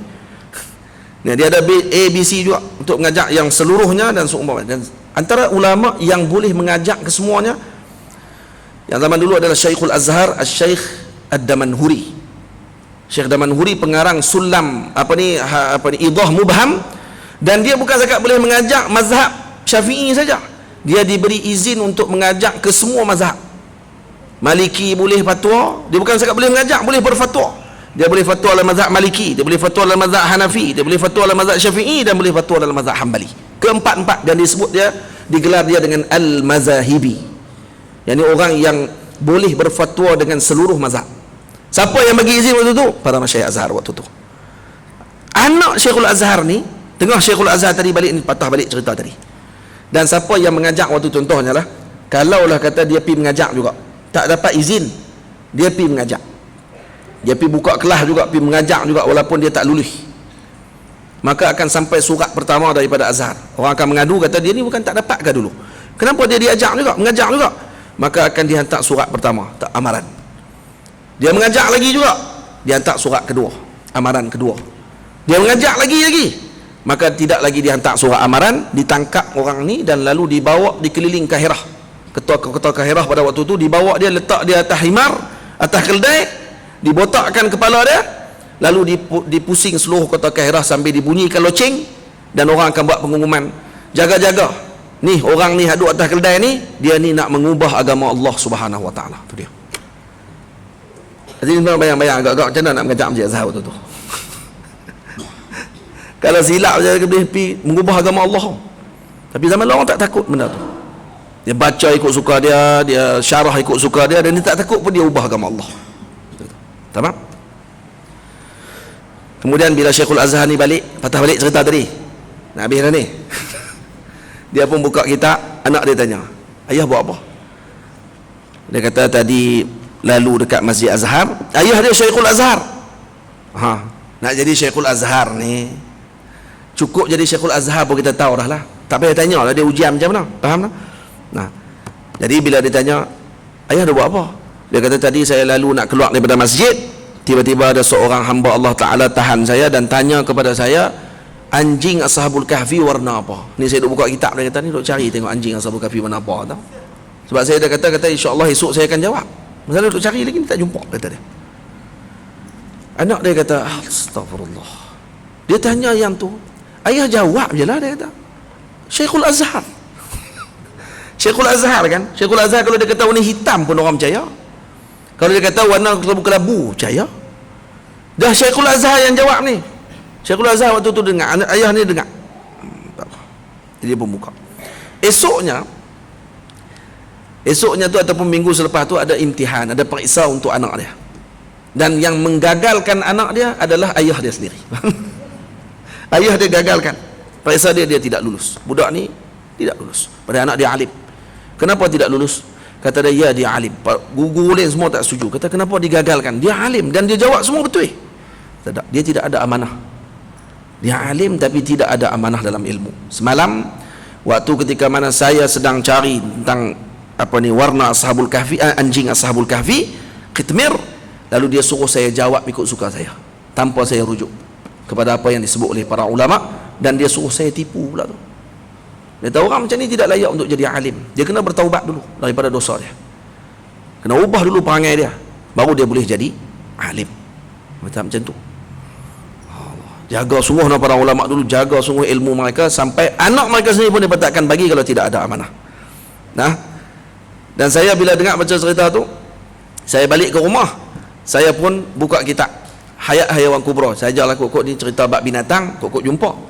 Dalam tu ada lebih kurang berapa puluh ribu binatang yang disenaraikan oleh Sayyidina Ali Imam Kamaluddin Ad-Damiri. Saya buka-buka tang Ashabul Kahfi ada, dan disebut pula warna anjing. Sekali lagi disyarah, kali dengan warna anjing. Qilah ulama pula. Sebahagian kata, sampai sebahagian kata anjing Ashabul Kahfi itu bukan anjing, dia adalah singa. Sebahagian kata singa bukan anjing. Faham? Satu Qitmir ni kalau kita lalu kata kat anjing ni, kalau kita kata Qitmir kain salap, insya-Allah dia lari. Sambil lari lah.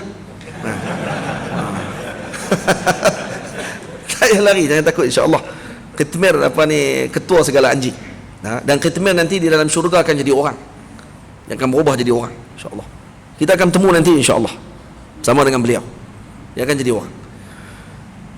Jadi apa ni, Allahumma salli alaihi wasallam, buka, dan saya ada tulis dalam Facebook saya masa di Mesir lagi, saya tulis tentang warna anjing Ashabul Kahfi dan kisah yang berlaku tadi. Dan kemudian bila saya cerita kisah tu, ada pula komen ni kata ni buat kepala tahu, Dia kata, lah kalau apa duk tanya apa? La ilaha illallah. Lepas dia komen tu yang baru saya cari, warna anjing tu. Cari-cari ada. Dia kata, orang tak ada tanya lah.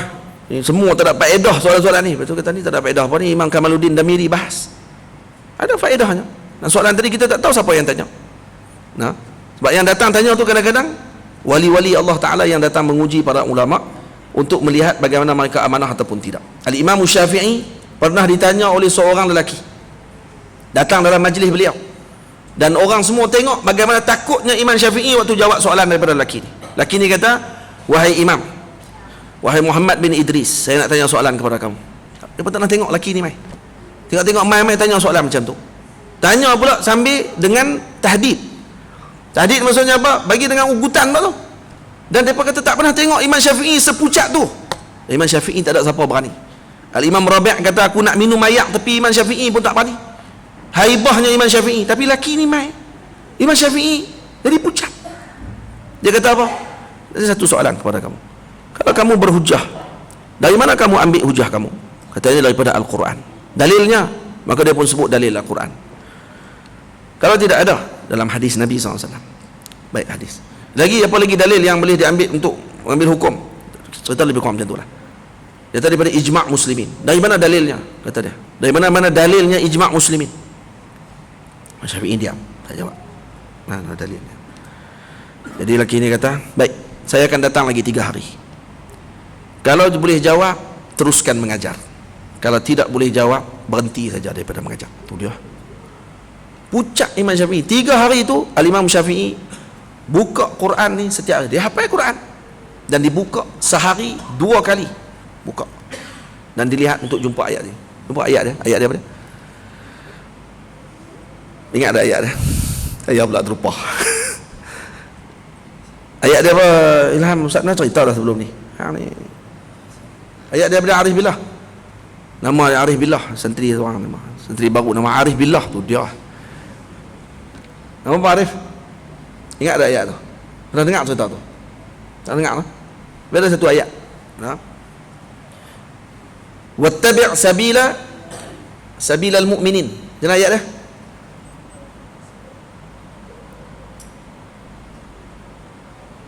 Ingat tak ayat dia? Tak apa sana, tak apa. Dia apa Quran ada syahdah tu, tak apalah. Nanti cari balik, nanti beritahu balik Ustaz. Ayat dia lebih kurang. Ayat ni Ustaz. Ayuh, wattabi' sabila man anaba ilaihi. Ayat dia sebenarnya Surah Nisa. Surah Nisa kan? Cari balik. Ayat tu bila mana sampai hari yang mana Imam Syafi'i tanya, Imam Syafi'i kata alhamdulillah saya dah jumpa. Lalu dibaca ayat tadi. Bila baca, maka dia kata dalam ayat ni bila mana disuruh mengikuti golongan mukminin, maka bermakna bercanggah dengan jalan golongan mukminin adalah salah satu daripada kemurkaan Allah. Jadi Imam Syafi'i menggunakan mafhum mukhalafah. Ayat tu sebut suruh ikut jalan mukminin dan jangan bertentang dengan mereka. Maknanya apa? Bertentang dengan mereka bermakna suatu kehancuran. Dan maksudnya di sini wajib mengikuti ijma'. Maka lelaki ni kata apa? Tahniah, kamu boleh jawab. Teruskan mengajak.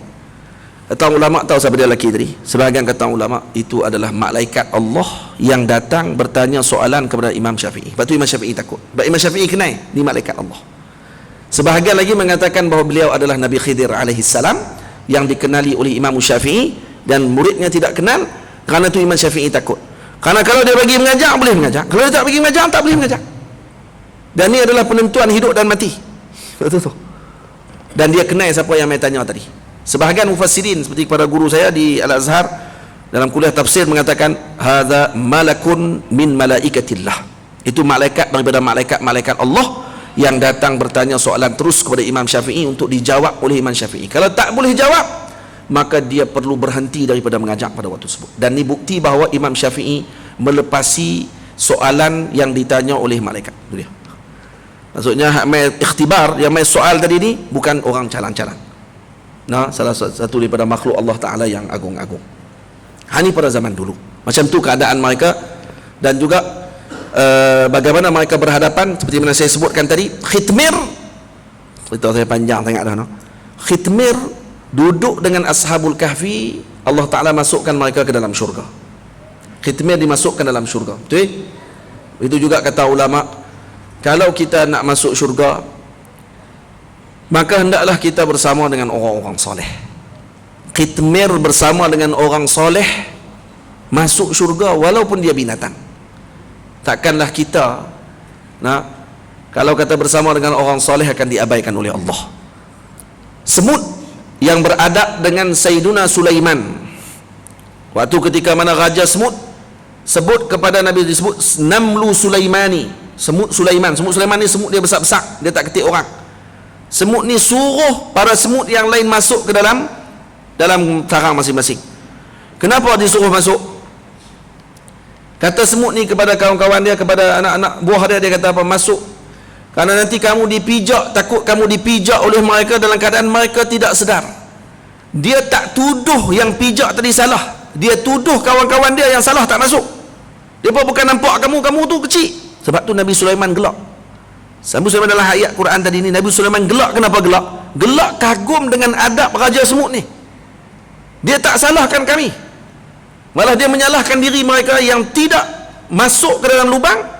Karena para tentera Nabi Sulaiman minal akabir, yakni orang-orang yang agung-agung pada waktu tersebut, wali-wali Allah Ta'ala yang mengelilingi Nabi Sulaiman bersama dengan Nabi Sulaiman, takut terpijak, dan dia tidak salahkan para awliya. Yang dia salahkan diri mereka yang lalai tidak masuk dulu. Lalu tu yang Nabi Sulaiman senyum dengan adab semut ni, dan semut ni masuk syurga. Semut ni masuk syurga. Dan semut ni dilarang dibunuh sampai sekarang. Salah satu binatang yang dilarang bunuh adalah semut Sulaiman. Namlu Sulaiman, semut besar tu, hak yang tak ketik orang, duduk dalam gula kadang-kadang tu, tak boleh bunuh.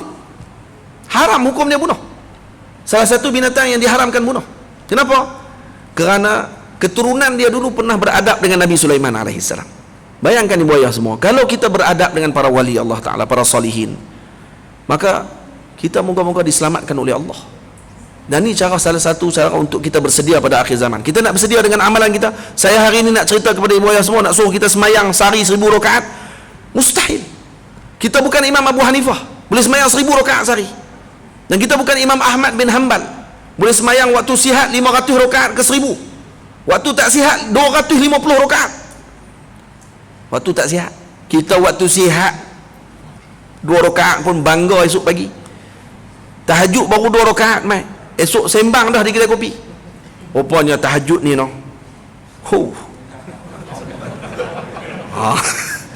ada nampak tak muka-muka cahaya dia kata ni, dengan sebab tahajud semalam baru 2 rakaat. Faham?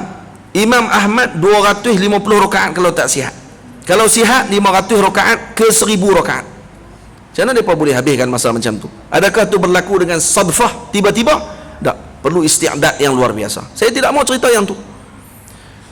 Cerita yang tu hanya kita akan menceritakan dan mengkagumi keadaan mereka, tapi akhirnya kita kata, kurang-kurangnya kita beriktikad bahawa mereka adalah wali-wali Allah Ta'ala yang mulia, dan kita berusaha untuk jadi seperti mereka walaupun tak dapat jadi. Tapi kita cerita yang hari ini yang realiti.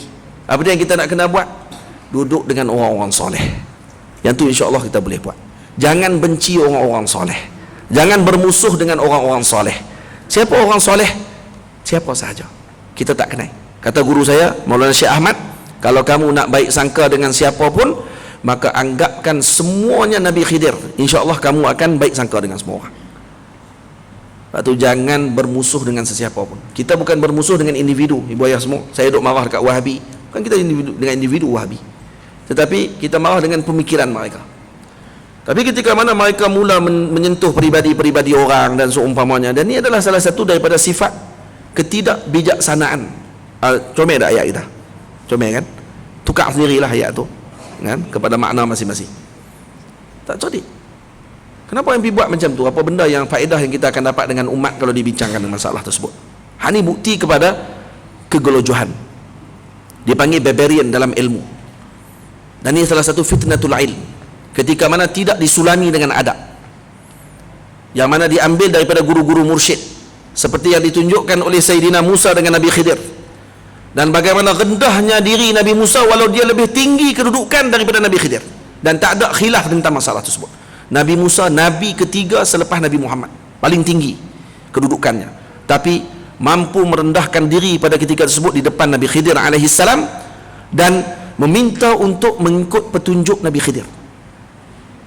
Padahal kalau dari segi ilmu, kalau nak kata lah, siapa yang lebih lagi tinggi daripada Nabi Khidir alaihissalam kalau bukan Nabi Musa? Tapi dah Allah arahkan ketika tersebut untuk diberi pelajaran kepada salah seorang kekasihnya, maka Nabi Khidir menjalankan tugas tersebut. Dan kata Nabi Khidir, berapa soalan yang sempat dilaksanakan dalam 20 ayat tu? 3 aja. Pasal budak, pasal kapai, pasal dinding. Betul tak? Betul tak? Dinding yang didirikan. Tiang tu ataupun dinding itulah, jidar kan. Kenapa dia didirikan balik dinding di Anatolia? Itu di Spain tempat tu. 3 aja soalan. Kata Nabi Muhammad sallallahu alaihi wasallam, kalaulah sahabat kami Musa bersabar dengan apa yang dia lihat dalam 3 perkara tersebut, maka sudah tentu akan dipersiapkan dengan perkara ajaib yang lebih banyak. Kata Sidi Ibnu Arabi, Sayyidina Qadir telah menyiapkan 1000 masalah untuk diselesaikan dengan Nabi Musa, tapi Nabi Musa sabar dekat 3 aja. Dekat 3 aja sabar. Tidak kita boleh tengok lagi 997 masalah lagi. Lagi 3 aja sabar. Tapi 3 tadi 20 ayat tadi kalau disyarah boleh keluar satu kitab. Faham? Dan kesemua masalah-masalah besar dan masalah-masalah yang sangat penting. Dan kalau kita tengok masalah sini menunjukkan seolah-olah bahawa berlaku pertembungan di antara syariat dengan hakikat. Tidak berlaku pertembungan. Yang berlaku adalah ketika mana seorang tadi salah faham. Dan tidak berlaku pertembungan antara hakikat dengan syariat. Dan kadang-kadang boleh jadi berlaku perubahan sedikit, boleh jadi berlaku perubahan dengan hakikat. Kata Maulana Syekh Ali Jumaah, saya nak habis lah, saya tak mau bercakap banyak-banyak lah, cukup lah. Kata Syekh Ali Jumaah, kadang-kadang ada juga berlaku sedikit perubahan. Contohnya, kalau kita mengaji dalam sains, dan sains bukan sihir, bukan sihir. Ada orang dia nak bertahan juga kata sains tu sihir. Lepas tu dia bawa keluar Wikipedia, saya tak tahan tu. Dia kata kat saya ni, ustaz, kalau jangan pandai agama saja, kena reti juga dengan wakil, reality. Kemah kata. Lepas tu tak mana kata sains tu sihir tu, bawa keluar Wikipedia. Wikipedia tulis tesis pun tak lulus yo. Jangan nak boleh tu jadi dalil untuk masa kan bawa keluar kitab Al-Imam Ibnu Khaldun ke, kau bawa keluar kitab besar-besar sikit ke, bawa keluar lah kitab-kitab sikit. Ni bawa keluar hak yang nota Wikipedia natural magic, bawa keluar tu nama-nama ilmu-ilmu yang dalam sains. Jadi kata macam saya duk syarah tu, saya kata tak ada masalah apa kalau yang tu. Sakat kata gabungan ilmu-ilmu, tidak boleh kata ilmu tu juga adalah sihir. Seperti mana ilmu usul fiqh adalah gabungan daripada ilmu lughah, ilmu bahasa Arab, ilmu furuq fiqhiyah dengan ilmu kalam, terus kita kata usul fiqh adalah ilmu kalam. Betul ke? Mana betul? Dia gabungan 3 ilmu, gabungan 3 ilmu, istimdad daripada 3 ilmu, ambilan daripada 3 ilmu. Tapi adakah usul fiqh adalah ilmu kalam? Adakah usul fiqh ilmu lughah? Adakah usul fiqh ilmu fiqh? Kalau tidak tak sama lah ilmu usul fiqh. 3 tu ambilannya sama. 2 yang faham tak faham saya tak tahulah. Ini saya syarah ni. Maksudnya kalau faham insya-Allah tidak sihir. Kalau tak faham pun tidak sihir juga. Jangan bimbang. Tapi ambil gitu-gitu je kemudian terus kata sihir. Tak apalah. Saya cerita apa tadi dah lupa lah. Nak habis tadi. Seminit ni, Syekh Ali Jumaah. Syekh Ali Jumaah pernah cerita, dia kata dalam satu kitab beliau, kalau kita mengaji dalam sains, ayak ni dia gabungan daripada apa? Gabungan daripada apa? H2O, betul tak? Hidrogen dengan oksigen, betul? Hidrogen dengan oksigen, 2 hidrogen 1 oksigen, betul? H2 tu kecil bawah tu O. Ibu ayah semua nak tanya, hidrogen dengan oksigen ini unsurnya panas ke sejuk? Nak tanya.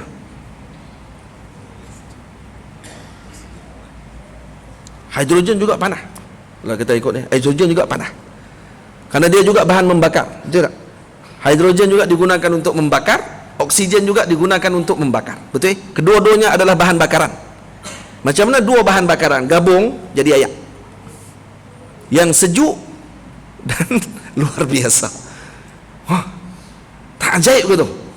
Itu kata Syekh Ali Jumaah, kadang-kadang hakikah bagi air adalah hidrogen 2, oksigen 1, tapi ketika dilihat dia jadi air yang sejuk. Seakan-akan berlaku pertembungan di antara hakikah dengan zahir. Faham? Dan ini menunjukkan kepada kita bahawa apa? yang memberikan kesan tadi adalah Allah, bukan benda tadi. Allah yang memberikan kesan tersebut. Boleh faham? Kalau tidak, kalau ikut dengan unsur hidrogen dengan oksigen, kita minum tak akan hilang dahaga, dia akan makin panah lagi pada waktu itu. Jadi maksudnya yang menghilangkan dahaga bukan air, yang menghilangkan dahaga Allah. Yang menghilangkan lapar kita Allah, bukan nasi yang kita makan. Yang memberikan kesan adalah Allah, bukan benda yang tersebut. Maka hanyalah sebab sahaja kepada perkara tadi. Ibu ayah semua, pegang dengan ilmu, pegang dengan ahli zikir, banyakkan zikrullah bersama dengan orang-orang soleh, dan pilih tempat-tempat yang boleh untuk menambahkan iman dan kebaikan kepada agama kita. InsyaAllah Allah Ta'ala akan selamatkan kita di akhir zaman nanti. Selalu rujuk dan baca semula dengan apa yang telah saya sebutkan dari dalam surah Al-Kahfi.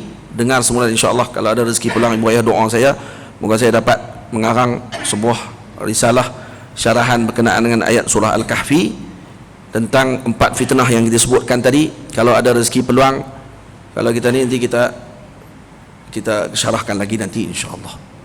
Jadi moga-moga kita dapat ambil manfaat dengan pertemuan pada malam ni. Persiapkan diri kita dengan akhir zaman dengan ilmu. Persiapan kita bukan hanya dengan mempersiapkan berah-berah dan juga ayak simpan banyak, walaupun di Penang esok lusa tak ada ayak, kan? Ataupun ni dia kata ni kami betul. Kenapa? Karena kami dah simpan ayak lama dah. Tak apalah, tak ada masalah persediaan tersebut, tapi jangan dilupa bahawa panduan yang utama pada akhir zaman ni adalah bersama dengan guru-guru murabbi, bersama dengan para mursyid, bersama dengan para alim ulama, bersama dengan para solihin, bukan bersama dengan orang-orang yang mana mereka ni otak masih lagi terfikir dengan material dan juga materialistik, benda-benda yang bersifat kebendaan. Moga-moga dengan perkara ini akan memberi faham kepada kita semua berkat Nabi kita Muhammad. Ya,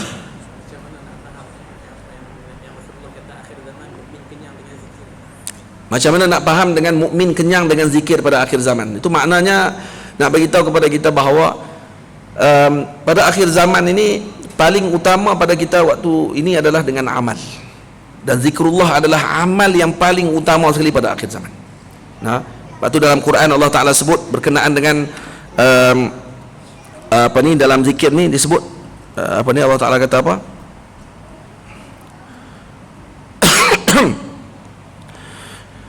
Kata dalam bab berkenaan dengan perang, dalam bab berkenaan dengan perang,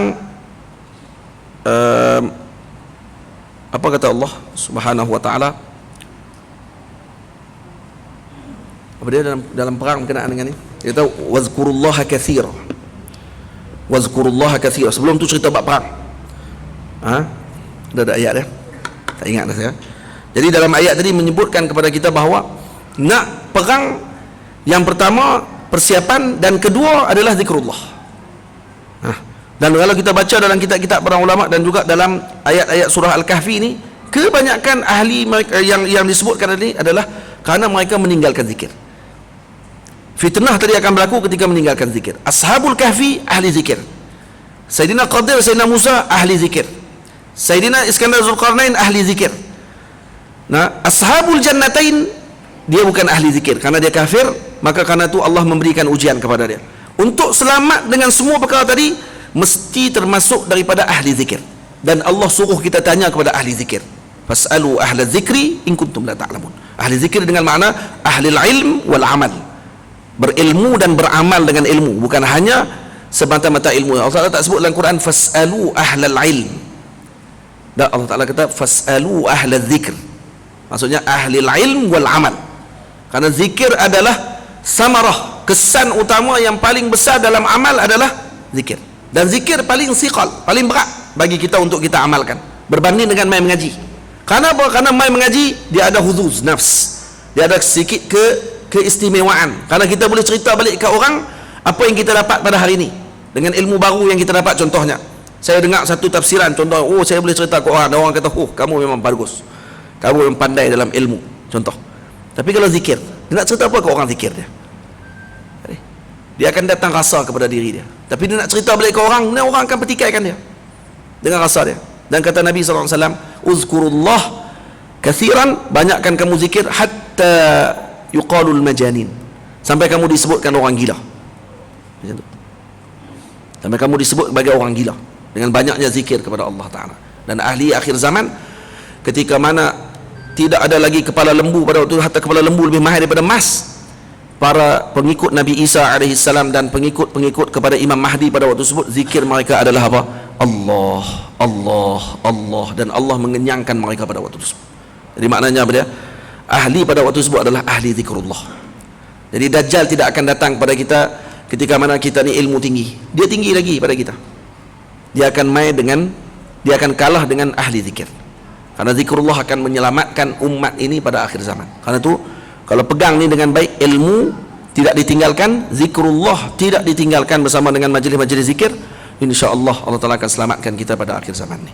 Saya mohon ampun, mohon maaf kalau ada terkasar bahasa, tersalah dalam bicara saya sepanjang pertemuan kita pada hari ini, dan panjang juga saya sebut pada malam ni dan mencapah merata, dan moga-moga Allah ampunkan kalau saya tersalah dalam bicara, dan beri ucap terima kasih banyak kepada Al-Fadhil Ustaz Amri dan juga tuan pengurusi bagi Masjid Permatang Janggus, dan moga-moga kita dapat bertemu lagi semua para jemaah yang sudi mendengar dan bersabar sehingga penghujung pertemuan kita pada malam ni.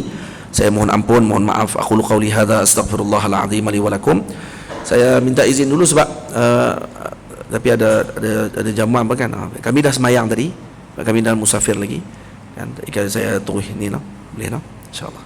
Jadi saya takut tengok-tengok, weh, saya syarah pasal akhir zaman tak semayang. Ni satu lagi masalah, jenis tak ada husnuzan langsung dengan orang. Dan kalau hang pun semayang, takkan kami tak semayang kot. Salah juga orang-orang lain zaman Allah. Dia tak boleh langsung nak husnuzan dengan siapa pun, tak ada husnuzan. Saja abang saya siap. Takut saya gitu.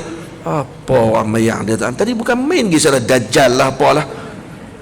Husnuzan. Kami dah semayang dah ni. Kalau nampak di belakang saya semayang dah tadi dengan jemaah. Kami musafir tu. Sebab tu kita kalau kat mana-mana pun husnuzan, insya-Allah kita tak akan rasa sakit hati ke orang. Ni pergi ke RNR, tengok orang mayang seorang sakit hati. Apa ni tak jemaah ni? Husnuzan. Sebab dia pun tak kenal siapa jadi tu imam tu. Tak baca betul ke tak dah. Dia kata dia ni aku tak kenal. Tak baca zero betul ke kan? Apa dia? Siratal ladzina an'amta alaihim. Tak jadi mampu. Dia kata semayang zuhur pula, dia kata. Saya tak dengar dia baca. Dia kata kacau lagi. Tak apa, kita kata husnuzan lah. Husnuzan kalau kata ni tak nak masalah apa. Boleh semayang je. Tak, kalau kata dia nak pegang, kata dia nak selamat daripada benda tu, ataupun dia ada urusan lain yang dia terpaksa cepat. Husnuzan saja, senang.